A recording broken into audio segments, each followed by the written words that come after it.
One up towards Darian, who's trying to avoid the graveyard today. Then Ziggs, Rise, and Karma taken away by Gambit. So taking away that Rise, bit more versatility there. The Ziggs against Overpower, and Karma, who's been so successful in support role. There is so much to catch up on right now, but I'm just going to say that all of the junglers are still available. Yeah. Knowing that you've got that Lee Sin up, knowing that Evelyn's there, knowing that Jin Zhao's there, I think both Jankos and Diamond are going to have a field day. With ROCCAT locking in that first pick Thresh, I am quite happy to see that. It is Vander's most played champion by a massive margin. And when he is on form, when he is landing those death sentences, he is a threat to absolutely everybody. So we'll see if he can thread the needle and find those picks. Yeah, interesting choice. In fact, the most contested support, if you had these two players together, 14 games played for Vander, 11 for Edward, and Vander has almost double the KDA, in fact, more than double the KDA of Edward on that Thresh. So that's going to be an important pick for them. That's where he won his MVP award with his Thresh skills. Over on the other side, though, Irelia for Darian. So that is an interesting first pick. If you look at the rest of the top lane, a lot of champions are still up. We've already seen the Jax, we've already seen the Dr. Mundo. With Renekton banned out, this is telling us that Darian is very confident on that pickup. He wants to try to get some lane presence down. I want to see how aggressive he plays, because the one flaw with Irelia, if you are in your opponent's face all the time, you burn through your mana pool very, very quickly. So we'll need to keep a close eye on Darian and his resource management to see how well he survives this laning phase. Lucian also picked up for Genja, so his brief affair with Caitlyn, he's gone back to Lucian now, which is the more standard pick, actually, for Genja. You'd also argue that that's the most highly contested AE carry when you look at these two players. I guarantee it. When you look at the meta right now regarding your AD carries, it's Lucian and Caitlyn that are really head and shoulders above the rest, and depending on the rest of your composition, will then determine who else you want to lock in. We do see that the Jinx has been locked in now for Saliver, and in my opinion, it's a hit-and-miss champion for Saliver. He's had some games where he's done great, he's had some games where his positioning and his slightly weaker laning phase has cost him. Jinx is a champion that when she gets ahead, she has so many tools to stay there, but the moment she can't kill you with a Super Mega Death Rocket, all of a sudden, she's not a kill threat. You've got Irelia that can jump on her.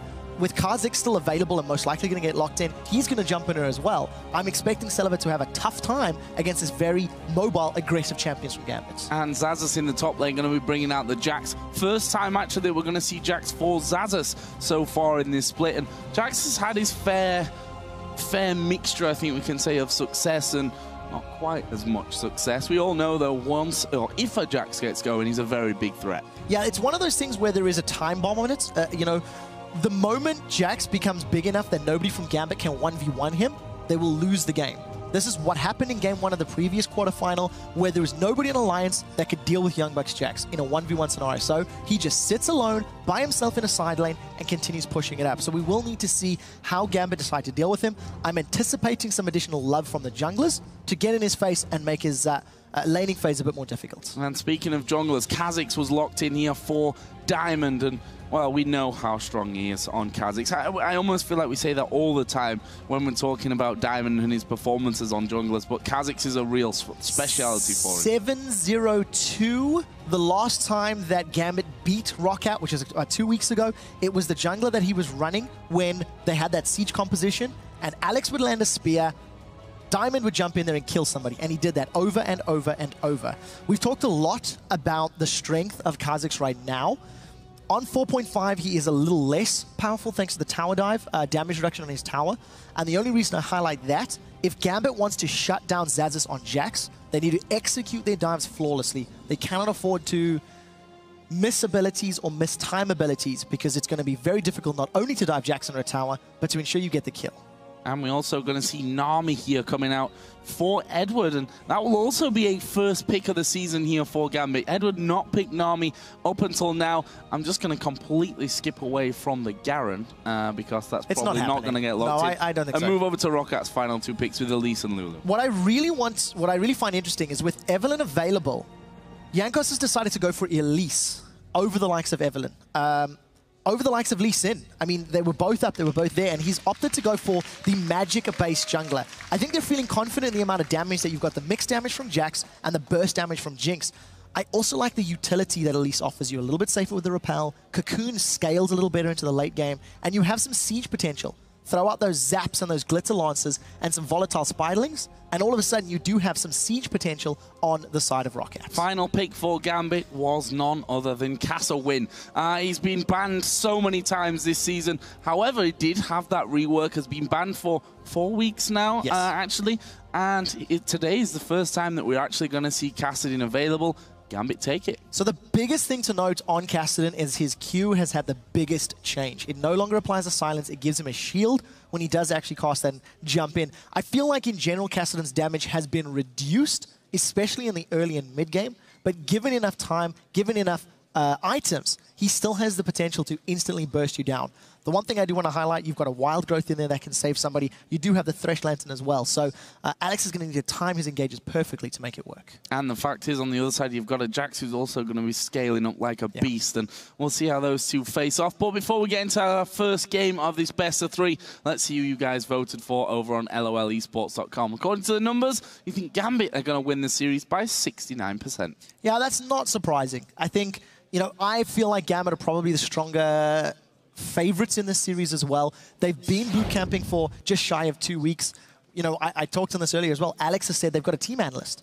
I mean, this is the first time we've heard anything remotely of the sort for Gambit. And if Genji's going to build some real items on an AD carry, and they can fix some of the decision-making and their rotations, this could be a very strong Gambit team. Well, let's not forget that Edward tweeted yesterday that he's broke his finger. Turns out it was his finger on his foot, which is actually a toe. We'll let him off on that one, though, because we're going to move into game. We'll see if that broken toe affects Edward this time around. It is, of course, game 1 between Gambit and ROCCAT in this best of 3, with a place in the semi-final up for grabs. And for the loser, still the threat there of looming relegation. Yeah, it's very, very scary. Alliance, you know, you weren't 100% sure they were going to make it in that previous series. They were behind in game 1, significantly behind in game 2, but they did manage to pull it out and make it work for them in their favor. Right now, Gambit grouped up on the bottom side of the map and going to be invading on ROCCAT. This is something that's not traditional. We don't see Gambit going for these sorts of invades very often,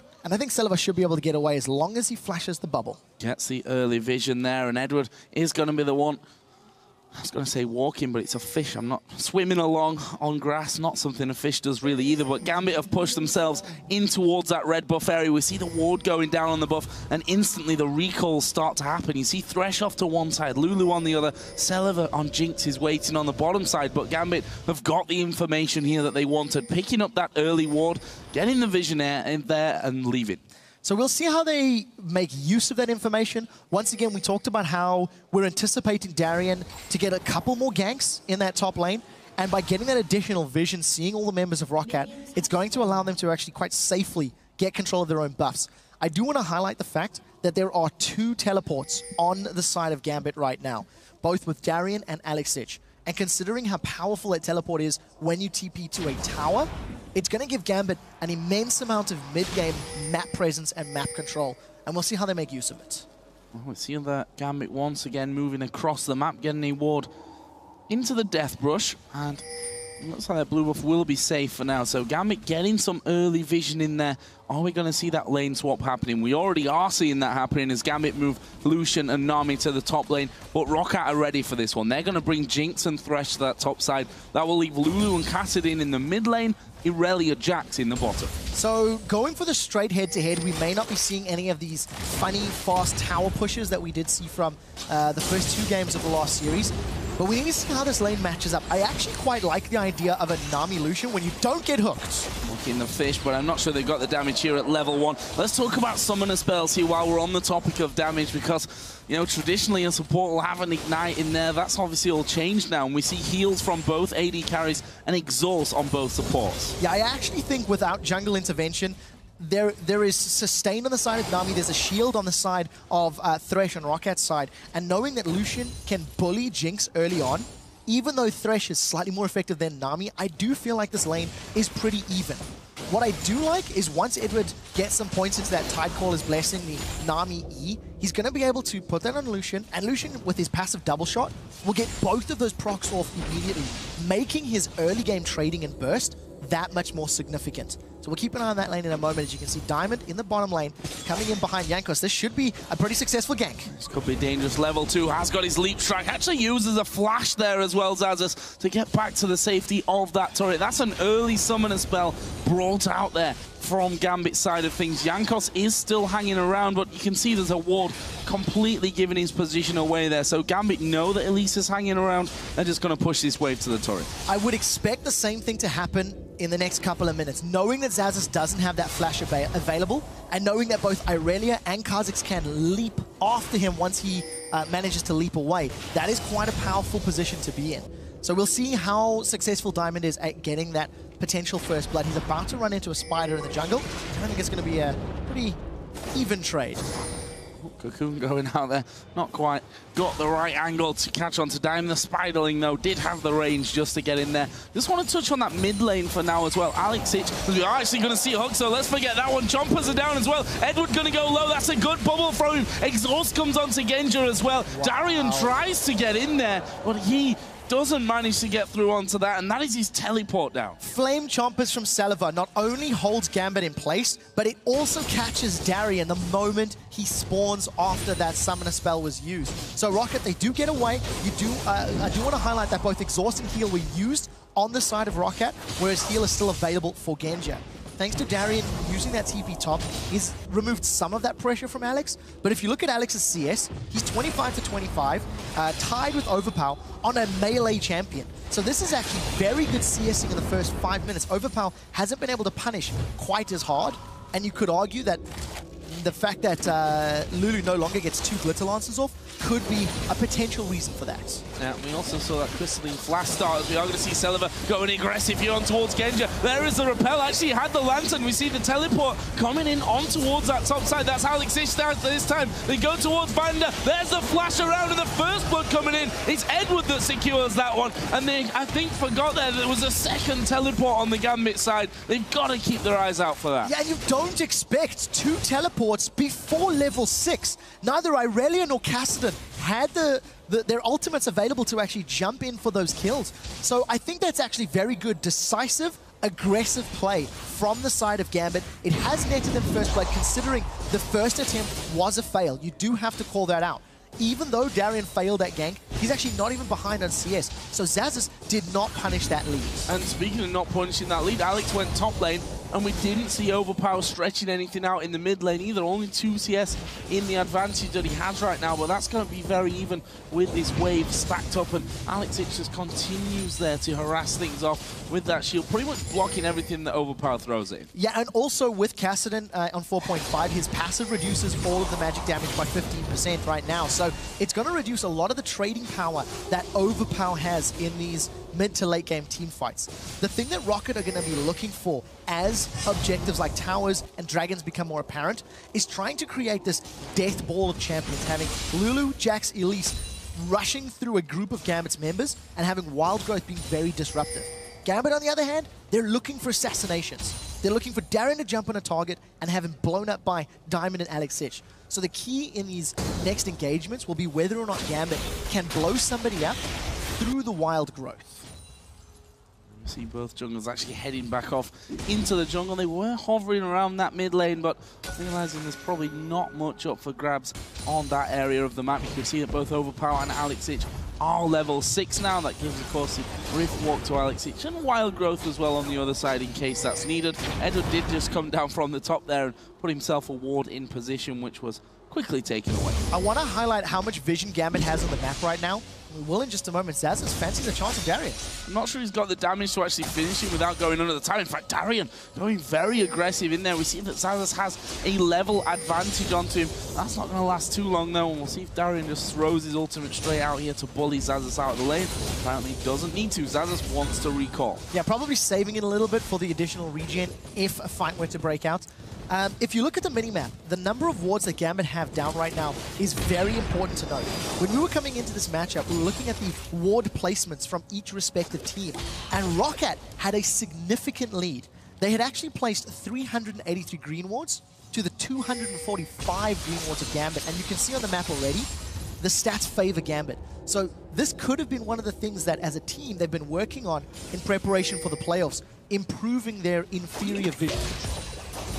See a bug waiting there on that top tri-bush. Pink Ward was there, so they knew that ROCCAT hadn't spotted him, but as he starts to back away, there's actually a Pink Ward which will spot him here inside of that Death Brush. Diamond going to go in there. That's going to be a bit of free gold for him and denying a bit more of that ROCCAT vision. Yeah, and when you've got 2 teleports on your side, all of those wards are doubly important. They give you more avenues or opportunities to jump in behind your opponent's squad.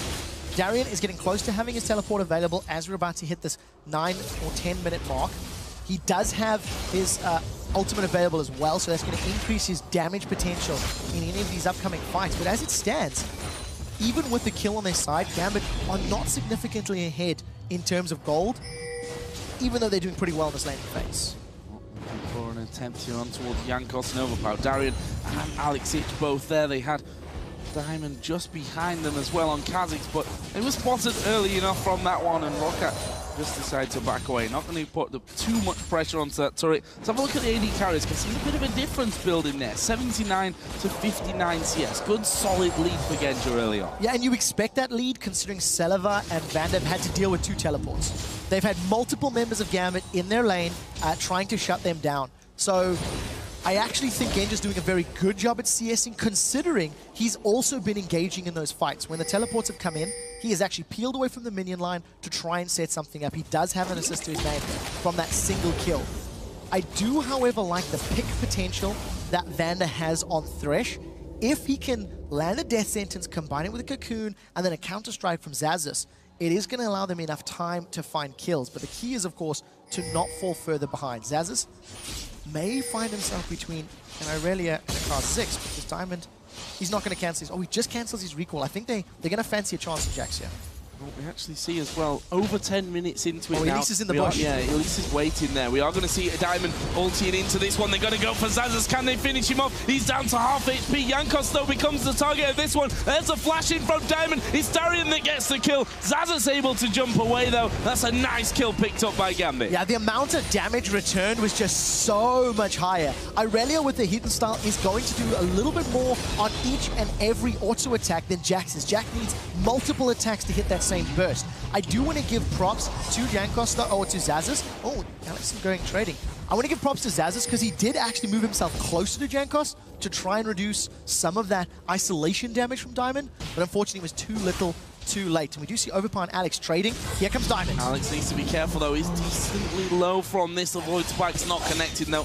And that will give him the ability to just walk away from that. No slow coming in. A lot of pings going up towards that top lane. And just want to touch on that. At the 10-minute mark, there was 86 CS on the board for Genja on Lucian. Now his Lucian average in 9 games is just 69 at 10 minutes. So he's actually farming better this game than his average throughout the entire season so far. And you can theorize, once again, it's because of that support. You know, Gambit have threw resources to that duo lane to try and keep Sullivan and Vander down. It is also a testament to the pre-game discussion where, you know, ROCCAT was saying we feel Genja and Edward are the weaker links of Gambit. So Gambit have invested some resources to get their theoretical weaker links rolling, and it seems to be working out. It hasn't equated to an item lead yet, but that is because both of the AD carries are sitting on a lot of money. 1,700 for Saliva to 2,000 gold for Genja. So the first time they back, they will be looking to pick up those Bloodthirst BF swords, potentially Bloodthirsters if this extended laning continues.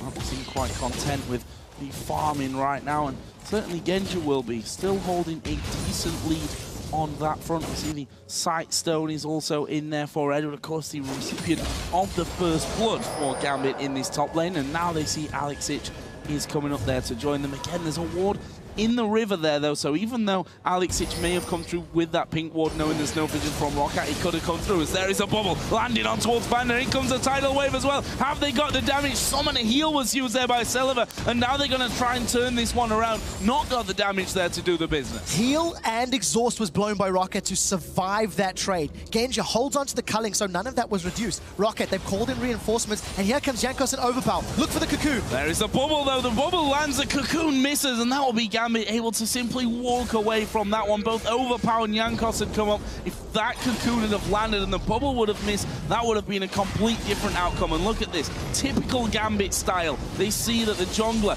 and the mid lane are in the top lane. They go straight for the first objective here of the Dragon. You know, it's not over yet. Vander does almost throws out the hook. For the first time in a while, Gambit actually grabbed this Dragon without losing Darien. We so often see them pulling him up. Now we do see a teleport in the river. Here comes Gambit. Here comes Alex from the side. He's going to burst the damage down onto all three of them. Bubbles missed though, and Zaza's actually using his TP to now get involved in this top lane. In the end, no kills, no masses of damage really done from either side, and that means 2 TPs going to be going down. Overpower's now joining in. They might have the numbers advantage to force them off the tower. It looks like they will. That was a very uninspiring gank there from Gambit. Not only did the bubble miss from Edward, but Alex came in from the side, throws out the force pulse, but there was no support. Nobody else backed him up. I do want to point out that Darien also burned his teleport. I believe he cancelled it. I did miss that myself, but it is on cooldown, meaning that Gambit are going to have this a few more minutes of passive play. We've been seeing them try to force things down, but at the end of the day, that failed gank and the failed presence means that ROCCAT actually secures the top lane tower to take a tower lead of 2-1. Have a look down some items here. Darien on Irelia, first time this season.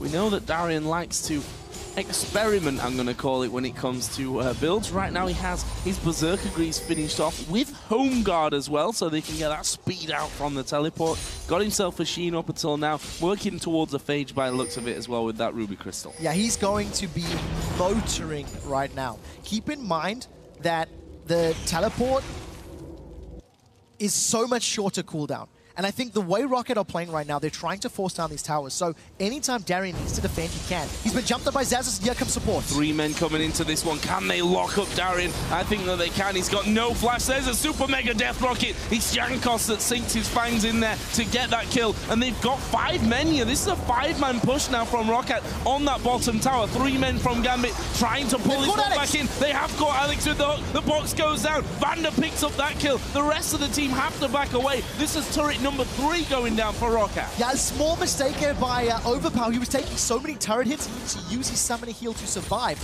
Remember, we touched in the pregame about how ROCCAT had the abilities to siege, and if you land a key individual targeted skill shot, it will open up that objective. A great death sentence under the tower by Vander allows them to get a kill on Alex, grab themselves the 3rd tower of the game, and take a very small gold lead. Now, ROCCAT, with all of the outer towers down, need to get some deep vision in the jungle of Gambit to ensure that they can siege up on those inner turrets as safe as possible.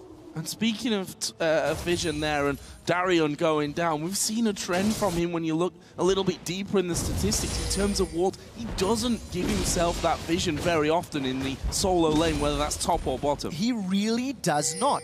Over the 28 regular games of the Spring Split, Darien purchased 11 green wards and 6 pink wards in total. That's it. He's been relying entirely on his trinkets for vision. If you want to contrast to Zazas, Zazas has purchased 96 green wards and 13 pink wards. So 9 times the number of green wards. And if you look at the inventory right now, you can still see more wards on the side of ROCCAT. Although, to be fair, the rest of Gambit have stepped it up this game. They have had very good vision up until, this period of the game now as they've been defending these towers. And apparently Darien likes to go to the graveyard a little bit more than he was letting on there. We've seen it time and time again from him, but somehow seems to work out for them more often than not. We do see Zazas and Darien now switching their solo priority towards his top side, but they're not that solo because Diamond is up there with them. Jankos is there, and even Overpower is waiting off to the side here. They're looking for another free kill on Darien. So for the most part, Jankos has actually been relatively close to Diamond. They seem to have read each other quite well. You'll notice that Diamond is making his way to this top lane, and Zazas could jump in with a counter-strike. There is the stun coming down. Jankos is here as well. That's a nice move from Darien to try and get away. Wild Growth goes down as well. Darien's a dead man. Jankos picks up another kill. He's feeding on Darien right now. Very well executed by ROCCAT. They landed everything they needed to, and I like the fact that Overpower just waited in the wings just long enough to lull Gambit into that false sense of security. He used the Whimsy on himself for the movement speed and lands a very good Wild Growth. Regardless of the tenacity and the crowd control reductions that Irelia picks up, when you've got a constant slow from Wild Growth and you've got a knock-up that cannot be reduced, it just makes it all the more effective. So, well played to ROCCAT. They extend a very small gold lead. but we're still looking for more vision from them. We're still looking for more map control, because truthfully, it's still actually very even, despite them having the tower lead.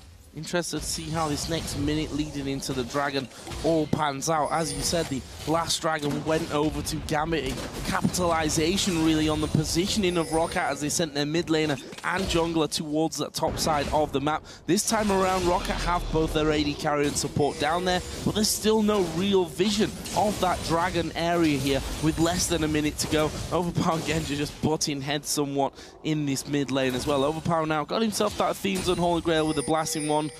Kassadin, let's touch on him. We've not seen him for a good while because he's been not only reworked but banned a lot before that. Rod of Ages is done for Alex. So considering this is the first time we've seen the reworked Kassadin, I think we have to give a lot of props to Alex for doing very well in the farming game. Yeah. He's actually slightly ahead of Overpower with a teleport to the top lane and before 20 minutes. I do feel that, yes, Lulu is still a little bit weaker thanks to the changes on her health picks, but you should still be able to bully Kassadin. You are still a melee versus a ranged. You have the tools to your credit. So either Overpower slacking or Alex is just that good. We do see Xaxus and Darien, and here comes Alex as well. Oh, Alex just waiting for this one, waiting for Xaxus to go low, but he jumps on towards Darien. Darien dodges off there just in time to stay alive, and now Alex is going head-to-head with Xaxus, who's doing a fair old chunk of damage. Will he jump over to Darien? No, he won't. Darien got the health back. That'll be a kill. The Dragon, in the meantime, did go down, though, in favor of ROCCAT. So overall net game for ROCCAT, because they even out the Dragons at 1-1, they actually come out ahead in the goal. I do want to talk about how scary that is for Gambit, though. That is 2 members of Gambit that was required to seriously focus down Xaxus. It took a lot of time, let's go with that one, to actually kill him. And that is a Jax without any defensive items. In 4.5, the scaling runes have actually been tweaked. They are slightly more effective. And I believe that Xaxus is running a fair number of them, so it's going to allow him to scale a little bit more effectively into this late game without investing so much gold right now. Which Jax player goes defensive? Don't need those things. We've seen that right there. Although no kills to his name yet, he is becoming a little bit of trouble for Gambit. We'll see how that all works out as Alex Ich gets himself another blue buff. He's up to 154 CS, still bang level at this point with Overpower's Lulu. Sure, he'll be happy with how that one is working out for him. We've also seen Trinity Force now being completed by Darian's Irelia, 1-2-1, and still lacking when it comes to CS if you compare that over towards Xaxus. Overpower, you're going to get chased down by Genja, playing very, very aggressive through the ward over there into that Wraith camp just to check it out and maybe follow through onto Overpower, but as he sees him back away and say, okay then, free Wraith camp for me. Yeah, great play there by Genja. Just very good mechanical ability. Chasing through an Overpower. He doesn't have a lot of defensive stats. He's relying purely on that shield to stay alive in those situations.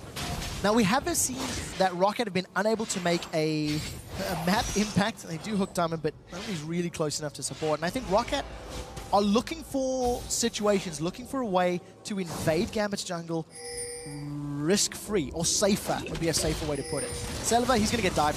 Yeah, I don't think he's going to get away from it either. That's 3 men coming in, but Wild Growth comes out. Darian sinking into it. Xaxus gets that one. Incredible stuff. Slow is flashed away from there by Diamond. Alex Ich will rip walk. It's all about the hook. He has to flash it. I don't think he had the range anyway, but better safe than sorry there. And that, from what looked like an easy finisher onto Celiva, turned out to be a nightmare for Gambit, and they're going for Baron. I cannot believe how close that was to Celiva going down. The summoner heal plus that Wild Growth keeps him alive. Now they're on Baron and they are going to shred through this. There's nobody really close by. Now Diamond's coming in. There's a teleport as well. Teleport coming to the backside. Baron is already very low. The tidal wave going to go through the middle of the team. There is a Baron taken by ROCCAT. They get the kill as well. We did see Thresh goes down, but Darian's diving in there. Alex Ich is there as well. Darian is going to die from this one, but both Genja and Alex Ich doing masses of damage. There's a good repel away, but he can't get away from the damage. Double kill for Alex Ich. A 4 for 2 in the end.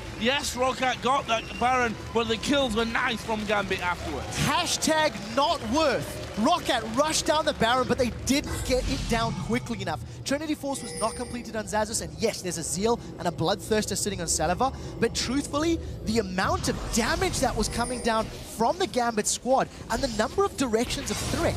You have a tidal wave flinging from the right-hand side. Diamond comes from the top. Alex is waiting in the wings on the right. And because of the amount of presence that ROCCAT needed to deal with and focus on, by time Darian arrives, the rest of Gambit have got superior positioning. Great exhaust on Xaxis makes his couple of seconds of fight impact somewhat meaningless, and a very quick kill into Celiva allowed them to just clean up this fight very efficiently. 2 for 4. Baron does go to ROCCAT, so I think probably net gold gain is still sitting with ROCCAT, but you can't deny the power and the impact of removing that buff from the members of the team in favor of Gambit. That's going to give a bit of insecurity, that's the word, unsecurity. Actually, the German word came into my head first. That's a worrying sign, I think. Been living here too long. But yeah, insecurity, that's the one that they had there. I don't even know where I'm going with this. Over to you, Quick Shot. Perfect. Why don't you have a talk? I will, because we do see the Iceborne Gauntlets being picked up now for Kassadin. So we're seeing the first 4.5. His kit was reworked not only to remove the silence from his Q, give him a shield when he jumps into team fights to help survive, but also on his W, you're going to be increasing the amount of damage that he deals. There's an on-hit component. It restores mana if he hits champions.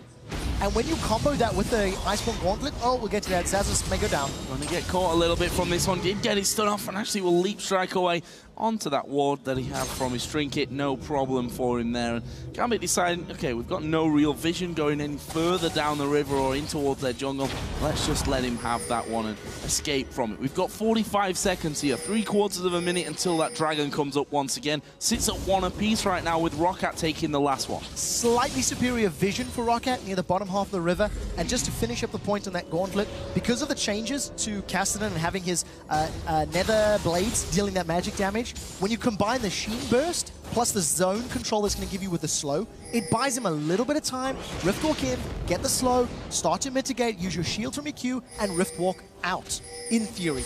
We'll see how it works out, because I do think his upfront assassination potential is significantly lower with this build, but we do need to see it actually play out, because it is the first time we've seen Kassadin on this patch. So, Dragon up in 5 then. No massive ward concentration down that side of the map just yet, although ROCCAT have started to move in position. We see that Gambit already in there as well as a ward at the backside, which Alex Hitch is going to take away. The Dragon now down to less than half HP. They're going to try and come in for this one. It's going to be Gambit that get it. There's a repel coming away. Good tidal wave will knock them in the air, but it's Celiva that picks up Darian first. Diamond's going to fall as well. He was exhausted for that fight, and now Xaxis and Celiva just start to rip through the entirety of the team. Alex Hitch is going to try and escape. Genja will get away. Alex Hitch is probably going to run them on a bit of a wild goose chase here, but as the slow lands onto him, that makes it all the harder. The play comes in, and it's the shutdown from Jankos. That's a 4-for-0 in favor of ROCCAT. Gambit do not want team fights. We talked about how their composition needs to find picks. They need to blow somebody up as quickly as possible and then have a numbers advantage in the team fight. The moment you start dealing with an Elise, you put a whole bunch of damage on it. She's going to repel away to dodge the rest of it. We see the wild growth coming in there.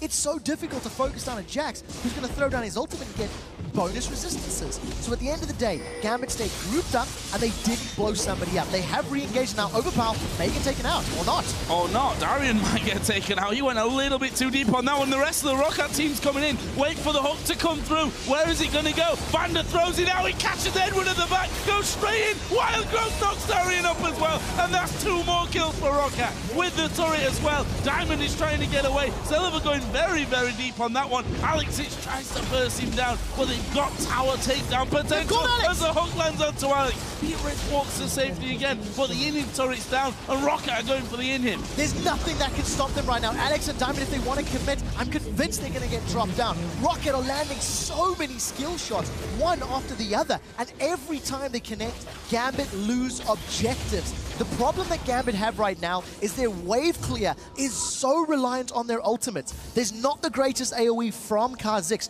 Irelia is going to rely on her Transcendent Blades and Lucian on the culling.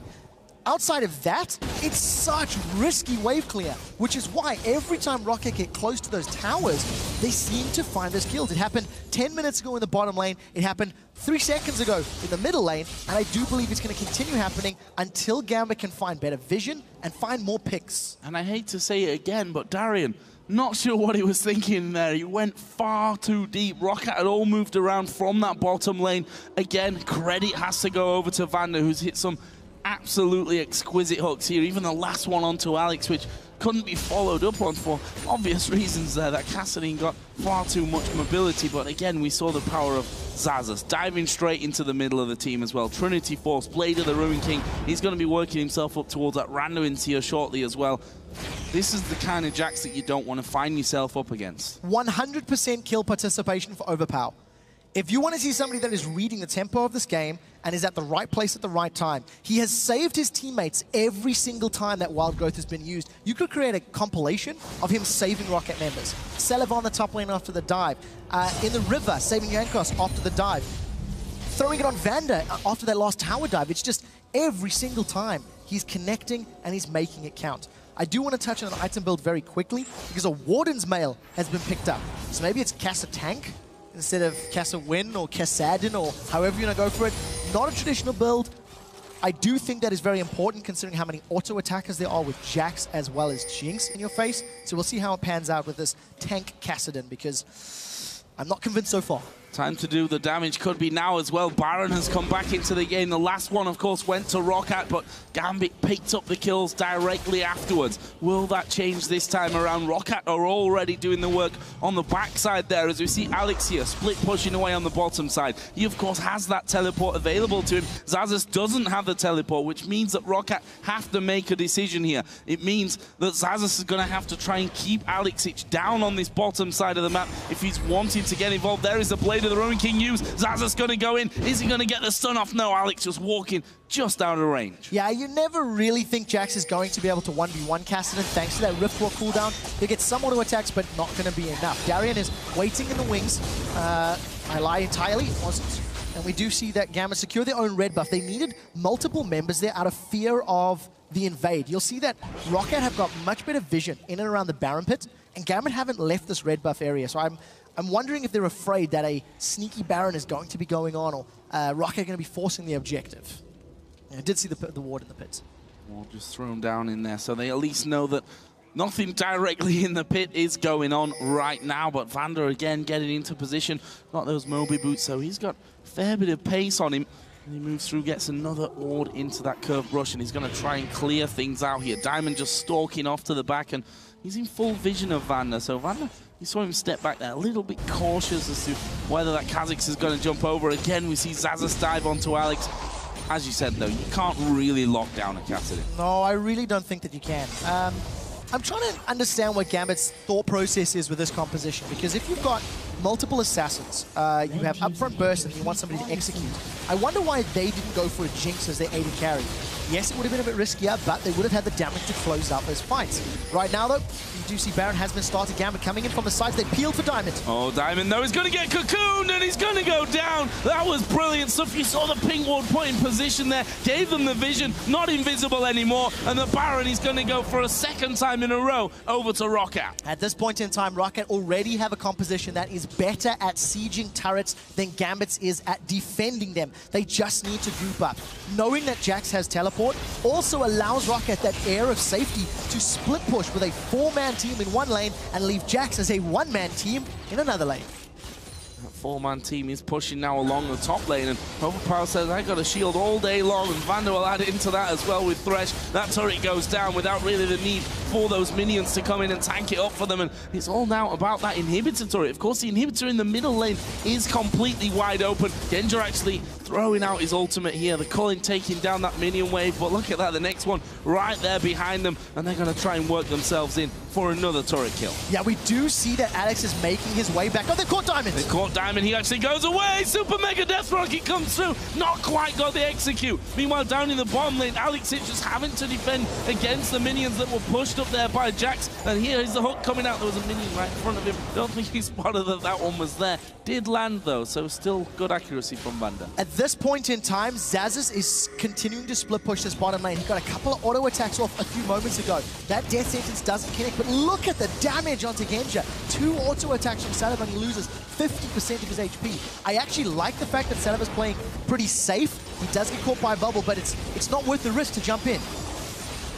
The damage going to be thrown out here. Genja trying his best to poke them back from this one. Edward almost at half HP once again, and Got a fear for that hook, and look at that bottom lane once again. We see Jax continuing to move up closer on towards that turret. They've actually pulled Alexic away from this one. They're going to go for the 5v4. Box comes down. Alexic getting caught in the cocoon. There is a tidal wave going over as well. A good bubble comes in, but look at Celiva with the wild growth on, and now Jax is in the fight. He's absolutely hammering away on them. Darian's going to fall. That's 2 men down. All 5 members of ROCCAT are still alive on this one. They're going to take the inhib turret. The inhibitor will fall as well, and now they chased over on towards Siren. The hook doesn't land. Well, that's the first inhibitor. The second one will go down. They can take that bottom side, if not finish it. There are so many minions coming through the middle of this lane, and part of the reason that fight was so convincing for ROCCAT, after the 3-man bubble from Edward, Xaxus lands a 3-man counter-strike, locking up the entire Gambit team. Gambit panic, trying to focus him down. They've caught Diamond. They've caught Diamond. The flame will knock him back into sure death. Now Genja is going to be the focus. One more hit will do it. That's another kill for Celiva. The Nexus turrets are already gone, and it's ROCCAT that pick up game number 1 here in the quarterfinal. Absolutely phenomenal performance. We see new champion picks coming out of the side of Gambit. The Irelia, the new Kassadin, as well as that Nami. And truthfully, while the Nami bubbles I do feel were very good, I'm not entirely convinced by that Irelia and that Kassadin. I think as a composition, had Gambit got ahead early, they had the ability to dash in and find kills, but that wasn't the case. And every time they were looking to kill somebody, a wild growth came down from Overpower, and it was like, yeah, what do you want to do now? Your burst is gone. Every single time those wild growths as well. The first one that we saw, the first spectacular one, was Celiva in the top lane. We thought, sure death coming in. There's 3 or 4 men diving him. Wild growth knocks him up in the air. They end up turning that fight around. And that continued throughout the game. We saw the fight where Darian, after they'd already lost 4 men, Darian